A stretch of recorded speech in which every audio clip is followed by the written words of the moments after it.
Rais wa Jamhuri ya Muungano wa Tanzania na Amri Jeshi Mkuu Dr. Samia Suluhu Hassan amelitaka Jeshi la Wananchi wa Tanzania JWTZ kuepuka mashinikizo ya kisiasa, akieleza kuwa kuna mshikamano kati ya uongozi wa kisiasa na uongozi wa kijeshi. Akieleza kuwa mshikamano kati ya uongozi wa kisiasa na uongozi wa kijeshi ni nguzo muhimu ya usalama wa taifa. Hata hivyo, amesisitiza kuwa JWTZ ni jeshi la wananchi na linapaswa kubaki huru na siasa za vyama, likiwa na utii wa serikali halali iliyopo madarakani.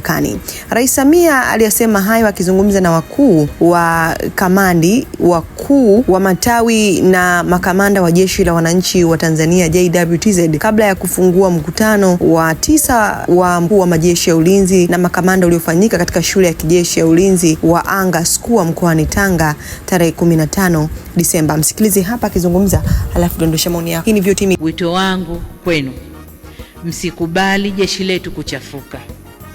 Hatupaswi kumwacha au kumlinda mtu yoyote mwenye cheo kikubwa au kidogo kugeuza taasisi yetu ya ulinzi kuwa chombo cha mashinikizo ya kisiasa. Chombo hichi tofauti na siasa. Hiki chombo, iwe kuna CCM kwenye serikali, kuwe kuna Chadema, kuwe kuna chama gani, hiki chombo kipo tu kwa ajili ya kulinda nchi na wananchi wa nchi. Kwa hiyo siasa na chombo hiki ni tofauti.